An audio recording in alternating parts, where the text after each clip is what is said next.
Et salut internaute, ça me fait super plaisir d'être avec toi aujourd'hui. Et le sujet, c'est ça.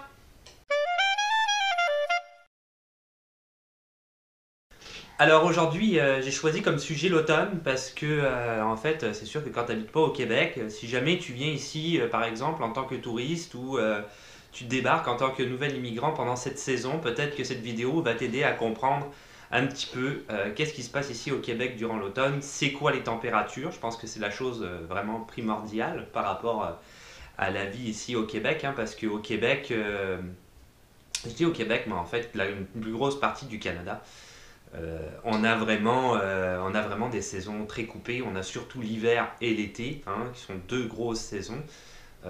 Il fait très froid l'hiver, il fait quand même assez chaud l'été, surtout en ce moment, hein. Tout le monde a pas mal un climatiseur chez soi à l'heure actuelle. C'est l'investissement qui avant n'était pas obligatoire, qu'il l'est devenu par la force des choses, à cause des températures, peut-être à cause du changement climatique.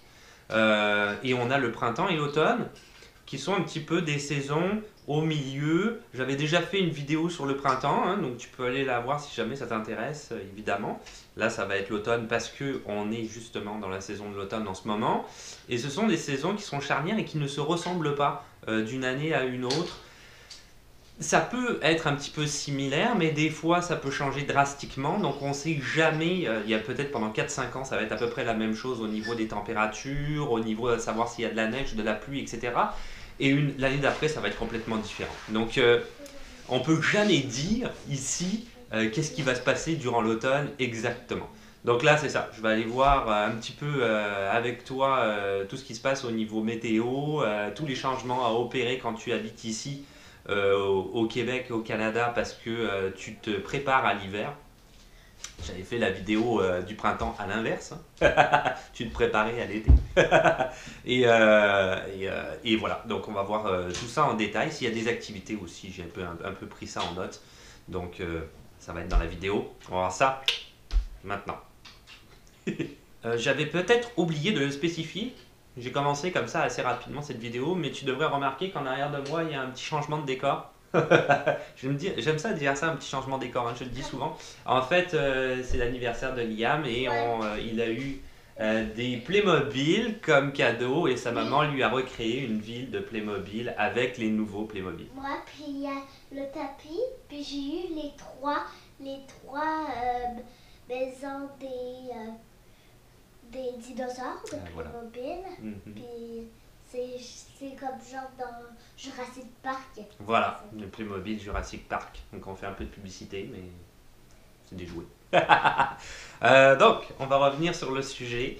On va commencer sur l'automne avec les températures. Alors, les températures, je te dirais que quand je suis arrivé ici, je vais prendre mon exemple personnel.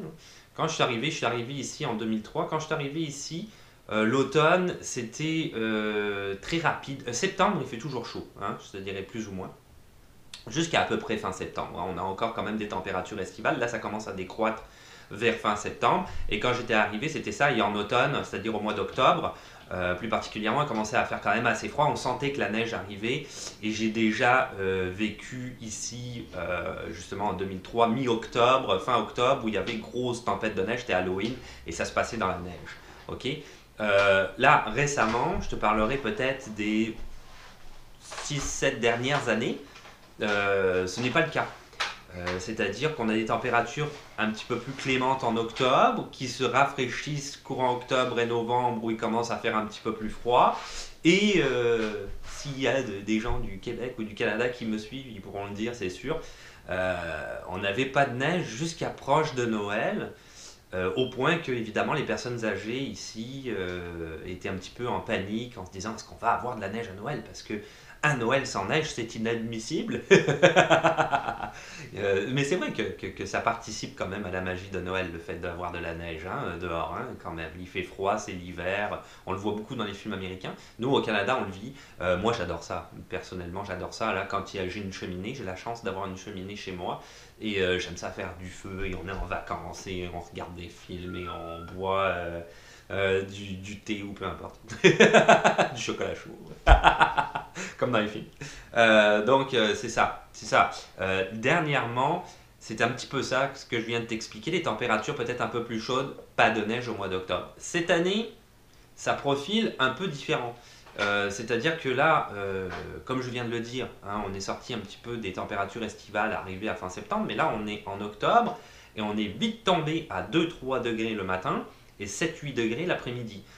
Quand il fait 2 degrés le matin, que moi je m'en vais, que je pars travailler, je peux te dire que c'est pas chaud. Mon pare-brise est givré, hein, parce que il n'y a pas neigé, mais parce qu'à cause du froid de la condensation, ça a fait une petite croûte de givre sur le pare-brise, etc. Donc c'est quand même pas chaud, quoi. C'est quand même pas chaud. Mais est-ce que, alors évidemment, il faut que tu t'habilles en conséquence. Hein, évidemment, quand tu as des enfants, que tu les amènes à l'école, les amène pas juste en t-shirt parce que tu vas vraiment te faire engueuler par le personnel. Dans la journée, ils les sortent à la récréation et ils les obligent à porter ce qu'ils ont amené. Donc si c'est une veste, un pull, etc. Donc peut-être les mets pas trop en pull. Peut-être si tu as un enfant qui a trop chaud, tu lui donnes juste une grosse veste, il va sortir avec sa grosse veste, il va courir dehors et il aura peut-être pas trop chaud parce qu'il fait quand même froid dehors. Mais s'il a trop chaud, que tu lui donnes un pull plus une veste, il va mourir dehors. Si au contraire il a trop froid, mais là c'est l'inverse. Peut-être tu mets un pull, donc c'est par rapport à ton enfant, c'est certain. Mais habille-le, sinon tu vas être jugé par l'école et en plus ton enfant risque d'avoir froid. À l'heure actuelle, est-ce que je peux te dire à 100% que ça y est, on est parti et que l'hiver a débuté parce que les températures sont plus froides? Non, je peux pas te le dire parce que ici au Canada, c'est ça. Le problème, c'est que la semaine prochaine, il peut très bien faire 10, 12, peut-être même 15 degrés. J'en ai aucune idée. Et après ça, parce que ça s'est déjà vu, et après ça, on va retourner à des températures beaucoup plus froides. Et là, ça va rester froid jusqu'au printemps. Ça s'est déjà vu, ça. Donc, je peux pas te dire à 100%, oh ouais, c'est sûr, il commence à faire froid, donc c'est certain qu'il va neiger demain. Peut-être que oui, et peut-être que non.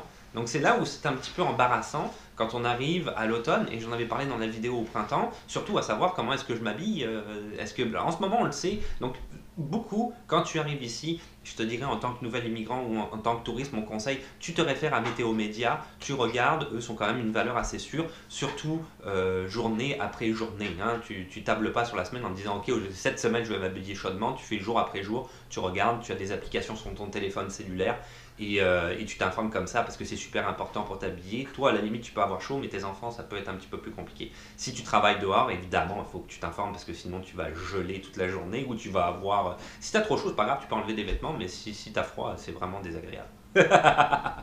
Alors, qu'est-ce qui se passe quand l'automne arrive? Qu'est-ce qu'on voit par rapport à l'activité, je te dirais, des gens? Premièrement, la construction des abris tempo. Les abris tempo poussent un peu partout. J'en avais parlé sur la vidéo du printemps. Ces espèces de grosses tentes que tu vas installer en face la plupart du temps de ton garage, de l'entrée de ta voiture, pour pouvoir mettre ta voiture en dessous afin de ne pas avoir à la déneiger tout le temps. Ce qui est quand même très très pratique. Il y a des gens aussi qui l'utilisent comme une sorte de deuxième garage pour installer du matériel en dessous, donc c'est quand même protégé. Tu peux fermer en avant, mais tu n'es pas obligé. Donc les abris tempo qui poussent un petit peu partout, ces espèces de tentes blanches. Tu vas voir les gens aussi ramasser leurs feuilles. Tous ceux qui ont des maisons avec des terrains, il faut que tu ramasses tes feuilles, tu les rentres dans des grands sacs et après ça tu mets au bord de la route. C'est à toi à te renseigner vis-à-vis de ta municipalité quand est-ce qu'ils viennent ramasser ce qu'ils disent débris verts, c'est comme ça que ça s'appelle. Et si tu le fais pas, et que surtout tu as beaucoup de feuilles sur ton terrain, tu vas être dans l'embarras parce que la neige va aller dessus et au printemps ça va pourrir ton terrain littéralement.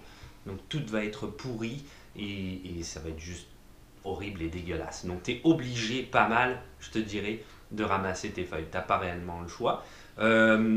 Autre chose, tu vas voir à peu près, je te dirais, vers mi-octobre, j'en avais parlé dans une vidéo qui s'appelle Halloween, je te renvoie à la vidéo d'Halloween où je parle d'Halloween. Évidemment, tu l'as compris, les décorations d'Halloween qui émergent un petit peu partout en avant des maisons, c'est ultra intéressant. Si jamais à un moment donné tu veux faire, parce que les balades d'automne sont superbes, donc si tu veux faire une belle balade d'automne, tu te balades dans ton quartier, tu regardes des décorations d'Halloween, ça te donne un objectif et il y en a qui sont tellement imaginatifs là-dedans que c'est juste exceptionnel. Donc c'est ça, et évidemment je rebondirai avec les balades d'automne. Tu peux pas non plus ne pas faire une balade. Nous on a la chance d'habiter en avant ou en arrière du parc nature, qu'on peut aller se balader. Les arbres deviennent rouges, ils perdent leurs feuilles, les couleurs sont fantastiques, véritablement fantastiques. Il y a une odeur, il y a une... C'est sûr, tu t'équipes pour te balader quand même, surtout en ce moment, comme je l'ai dit en début de vidéo, il fait pas super chaud, mais c'est génial, quoi. C'est juste génial. C'est de la balade en forêt en automne, c'est quelque chose à faire. Surtout si tu es un nouvel immigrant et que tu viens d'un pays chaud, par exemple, à faire une balade en forêt. C'est super. C'est juste super. Autre chose aussi, j'avais oublié d'en parler, mais en même temps que les gens ramassent leurs feuilles, ils vont protéger sur leur terrain, tu vas le voir, ce qu'on appelle leurs vivaces, des plantes vivaces, ce qui veut dire que ce sont des plantes qui résistent à l'hiver. Leurs bosquets, leurs arbres, leurs cèdres, etc. Ils vont essayer de mettre, comment dire, ça c'est pour protéger du poids de la neige des fois. Ils mettent des espèces de grilles, ils essayent de contenir un petit peu leurs arbres. Et les vivaces, tu mets une sorte de paillis devant pour essayer comme de les isoler le plus possible du froid, sûr qu'ils vont résister, c'est des plantes qui sont faites pour ça. Mais quand même, les gens vont les aider, donc tu vas avoir une transformation un petit peu des jardins, un petit peu partout. Euh, Au niveau de la voiture, très important, j'en avais parlé aussi sur la vidéo du printemps à l'inverse, il va falloir que tu changes tes pneus. Parce que tu ne peux pas rouler avec des pneus qu'on dit 4 saisons, des pneus d'été. Tu risques d'être contrôlé, si c'est le cas, par la police. Il faut qu'il y ait un petit symbole sur ton pneu, l'espèce de triangle, je ne sais plus exactement, qui dit que ce sont des pneus d'hiver. Et tu as une date limite, je pense que c'est en décembre de mémoire, de décembre à mars. Je ne veux pas dire de bêtises, peut-être je le mettrai au montage quelque part sur la vidéo. Mais bref, tu as des dates à respecter pour tes changements de pneus. Si tu te fais arrêter par la police et que tu n'as pas tes pneus d'hiver pendant ce laps de temps-là, tu vas avoir une amende assez sévère et une obligation de changer tes pneus dans les 48 heures. Donc c'est pas à prendre à la légère. Tu peux mettre tes pneus d'hiver toute l'année, hein. Ça c'est pas grave. Mais tu peux pas avoir des pneus 4 saisons ou d'été durant l'hiver pendant ces dates-là. Pour ton changement de pneus, alors tu peux pas les changer, mis à part cette date-là, mais au mois de décembre il fait toujours froid. Mais on va dire avant le mois de décembre, ok? Tu peux pas changer tes pneus trop tôt, parce que si tu changes tes pneus trop tôt, tu vas user toute la gomme de tes pneus. Des pneus d'hiver, c'est quand même des pneus qui ont tendance à être mous, surtout avec la chaleur, et qui vont contracter avec le froid. Donc au-dessus de 7 degrés, plus 7, tu vas user tes pneus sur le macadam pas mal. Donc l'asphalte, du coup, il faut que tu fasses un petit peu attention à pas les changer trop tôt non plus. Il faut que tu sois sûr qu'il fasse quand même pas chaud et qu'il va pas continuer à faire chaud pour essayer de garder tes pneus plus longtemps. Moi j'ai été malin, bon, je m'envoie des fleurs un peu là. C'était peut-être un petit peu un hasard aussi, je sais pas, mais j'ai réussi mes premiers sets de pneus, parce que c'est cher des pneus, hein, je te le dis. Hein. J'ai réussi mes premiers sets de pneus été-hiver à les garer 7 ans, à les garder 7 ans. Ils ont une durée de vie de 3-4 ans maximum. Parce que c'est ça, je regardais beaucoup avec les températures. Donc, et puis mon freinage. Je fais attention avec mon freinage. Je roule pépère. Bref, j'ai quand même doublé la durée de vie, surtout pour les pneus d'hiver. Donc c'est sûr que quand tu as à les changer moins souvent, ben, ça te fait quand même pas mal d'économies, hein, je te dirais. Après ça, il faut que tu gardes en tête aussi que si tu les changes pas toi-même, il va falloir que tu ailles au garagiste ou au concessionnaire. Et c'est certain que si tu attends trop aussi, il risque d'y avoir beaucoup de monde. Tu risques d'avoir un rendez-vous plus tard. Et si jamais pendant ce temps-là, eh ben, il commence à geler, il pleut et d'un seul coup il fait froid et toute la route est gelée, ou pire il neige, ou en tout cas pire, je ne sais pas si c'est pire, tu vas être dans l'embarras parce que tu pourras quasiment pas utiliser ta voiture, quoi. Ta voiture elle va patiner partout, tu vas vraiment être dans le stress. Donc faire très attention à ça aussi au niveau des pneus, c'est un petit peu voilà, c'est un petit peu embarrassant comme situation. À toi d'essayer d'être malin et de voir quand est-ce que tu peux les changer sans qu'il y ait trop de monde au garagiste, au concessionnaire, et sans que non plus ce soit des températures trop chaudes. Tu trouves un juste milieu. Alors, je terminerai un petit peu avec certaines activités que tu fais l'automne. D'abord, tu achètes des bonbons pour Halloween. Tu t'y prends pas mal début octobre, hein. Tu commences le plus tôt possible. Pour une raison certaine, c'est que tu vas voir que dans les supermarchés, ils vont te filer des super grosses boîtes. Quand je dis super grosses boîtes, elles sont vraiment énormes, avec plein de bonbons à l'intérieur. De temps en temps, ils vont les mettre en promotion. Donc quand c'est en promotion, là tu les achètes tout de suite, du chocolat, des bonbons, etc. Et si tu attends trop la veille d'Halloween, les prix vont flamber et ça va être excessivement cher. Donc tu ne pourras plus en acheter. En tant que nouvel immigrant, si tu veux participer à la fête d'Halloween, et je te le conseille surtout si tu viens en famille, d'aller dehors, d'aller aux portes, etc. Je te renvoie à la vidéo que j'avais fait sur Halloween, où j'explique tout en détail. C'est vraiment intéressant comme expérience, c'est unique. Moi, je connaissais pas vraiment Halloween en France, pas comme ça. J'aime vraiment. Je le fais chaque année. Je le fais chaque année. Et, euh, et moi, j'ouvre la porte aux enfants et je leur donne des bonbons. Je trouve ça super cool. Mais moi, je travaille dans une école primaire, fait que j'ai l'habitude des enfants. Puis vous aussi à l'Halloween, parfois à la fin de l'Halloween, je donne des bonbons. Ah oui, À la fin aussi. de Tu l'Halloween. participes aussi avec moi, c'est vrai. Ouais. Ouais, oui. Et autre activité qu'il faut que tu fasses absolument aussi, si tu es un nouvel immigrant ou en touriste ou en vacances ou en PVT ou en ce que tu veux, il faut que tu ailles aux pommes. Ça, c'est une activité qu'on fait en automne. Mon garçon y est allé une journée pédagogique à Oui, l'école. Ils sont allés aux pommes. oui, puis Euh, j'ai ramené des pommes et c'était bon. et voilà, il a ramené des pommes et en plus elles étaient bonnes. Ça c'est vachement bien. En fait, tu vas directement sur place, tu participes à ce qu'on appelle une autocueillette. Donc ils vont te donner un sac, tu vas pouvoir remplir ton sac de pommes. En même temps, tu te balades. La plupart du temps, tu peux boire sur place du cidre ou du mou de je sais plus quoi là, du mou de pomme. En tout cas, cette espèce de boisson non alcoolisée hyper sucrée. Et puis même aussi, certains fonctionnent un petit peu comme cabane à sucre, c'est-à-dire que tu as un petit restaurant à côté où tu peux bouffer un peu de la bouffe locale, voilà, avec du mou de pomme, etc. Donc je t'ai pris quelques adresses, mais il y en a plein d'autres, donc tu peux aller chercher sur internet si tu veux, je te mettrai les liens dans la description. Le parc national du Mont-Saint-Bruno, pourquoi? Parce que c'est un des plus connus, carrément. Qui est en fait à 30 minutes de Montréal. L'intérêt du parc national du Mont-Saint-Bruno, c'est que tu peux évidemment te balader, tu n'es pas obligé non plus d'aller cueillir des pommes, et c'est ouvert en tout temps. Je pense que tu peux faire du ski, il me semble, l'hiver. J'avais fait une vidéo sur le ski, il me semble, j'en avais parlé. Mais bref, tu peux vraiment aller là-bas. Le petit sac de pommes, il te donne un petit sac, tu peux remplir, c'est 7 $. Donc c'est quand même assez intéressant. Le verger, la bonté, alors ça c'est à 25 minutes, je t'ai tout trouvé des choses qui sont proches de Montréal, mais on a aussi proche des choses, des endroits proches de Montréal, mais il y en a aussi proche de la ville de Québec, c'est sûr, il y en a partout de toute façon, donc tu t'informes, mais c'est ça, donc le verger La Bonté, 25 minutes de Montréal. C'est ouvert en septembre et en octobre, donc oui c'est un verger qui va fermer éventuellement, donc tu fais attention aux dates. Il y a des frais d'entrée de 2,50 $ et un sac de 10 livres vide. Ça correspond, si tu connais pas les livres, moi je les connais pas. J'ai été chercher avant de faire la vidéo. Depuis que je vis ici, je suis pas capable de. Les livres, les pieds, aucune idée. J'avais fait une vieille vidéo là-dessus, mais c'est encore vrai. Je suis toujours pas capable.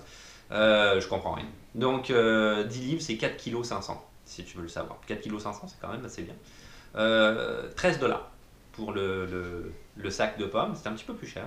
Et tu peux avoir aussi, tu participes à l'intérieur d'une belle activité, il y a un immense labyrinthe en maïs. C'est tout un champ de maïs et on fait un labyrinthe dedans. Tu peux passer des heures de folie. Ah, j'aimerais ça faire ça, j'ai pas fait cueillir des maïs, moi. Ok, on le fera. Euh, la magie de la pomme, ça s'appelle la magie de la pomme à Saint-Eustache. Donc ça c'est plus la rive nord, je te dirais, de Montréal, proche de Repentigny, à 1 heure de Montréal en voiture. Tu peux cueillir des pommes, mais tu peux aussi cueillir des courges et des citrouilles, ce qui est quand même très intéressant, surtout à la veille d'Halloween et que tu décides de faire par exemple une petite décoration extérieure avec des citrouilles. Tu regardes sur internet, tu as toujours des gens qui l'ont fait. Si tu veux faire ça et que tu es un nouvel immigrant, tu fais ta citrouille, tu la sculptes, c'est super cool. C'est une sorte de bricolage, tu peux faire avec les enfants, tu peux le faire toi-même tout seul si tu veux, si tu es quelqu'un d'artistique et c'est vraiment intéressant. Donc le sac de pommes de 10 livres, toujours notre 4,5 kg, c'est 10 $ et c'est 11,50 $ pour les citrouilles et les courges. Et je te finirai très rapidement avec le verger chocolaterie Poma le Fun. Poma le Fun. Je pensais aller là aussi. C'est 45. Tu voudrais aller partout, toi? Mais c'est bien. Oh oui, on ira. Peut-être. 45 minutes de Montréal, c'est un petit peu plus loin. Il n'y a pas de frais d'entrée. C'est de fin septembre à mi-octobre. Il y a 6 variétés de pommes sur place et en plus une chocolaterie, évidemment. Eux, leur gros truc, c'est la chocolaterie. Une espèce de gros restaurant avec des crêpes, du cidre. Voilà. Grosse bouffe, quoi. Je terminerai là-dessus avec les pommes. Et voilà, c'est tout pour aujourd'hui. Donc c'était cette petite vidéo concernant l'automne. J'espère qu'elle t'aura aidé. J'espère que si tu viens ici prochainement au Canada, ou plus particulièrement au Québec, et ben du coup tu vas savoir un petit peu grâce à cette vidéo comment t'habiller et à quoi t'attendre. On se protège du froid, hein, toujours quand même, c'est bien important. Parce que c'est très désagréable, tout simplement. C'est sûr que si tu arrives ailleurs au Canada, les températures ne sont pas nécessairement les mêmes. Je pense évidemment à la Colombie-Britannique et à Vancouver où c'est un petit peu moins froid quand même qu'ailleurs au Canada. Mais pour le reste, ça correspond à peu près à ça. Il y a certains endroits au Canada qui sont encore plus froids qu'à Montréal, hein, si je pense au territoire du Nord-Ouest ou au Yukon. Donc là, tu t'informes encore davantage pour savoir c'est quoi les températures, mais c'est sûr qu'on est sorti des températures chaudes, hein. Donc habille-toi quand même en conséquence. Il y a plein de choses à faire l'automne, j'en ai cité quelques-unes, il y a plein d'autres choses à faire. C'est super cool de te balader en forêt. Donc ça, encore une fois, je le répète, je te le conseille, tu peux le faire. C'est vraiment une expérience unique, liée au pays du Canada principalement. Je pense qu'aux États-Unis aussi, il y a certains parcs qui sont super cool aussi, mais le Canada c'est partout. Donc ça n'empêche pas d'y aller, c'est vraiment génial. Après, pour le reste, c'est comme d'habitude, si tu veux t'abonner, parce que c'est plus facile de savoir quand est-ce qu'une nouvelle vidéo va sortir. Des questions, des suggestions ou même des commentaires dans les commentaires, il n'y a pas de problème. Un petit pouce bleu parce que ça fait toujours plaisir.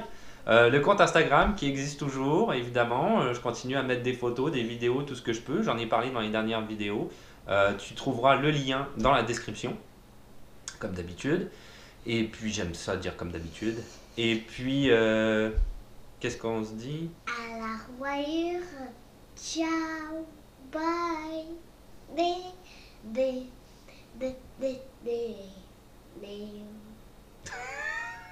Je fais un petit peu tremper la chanson. C'est pas grave.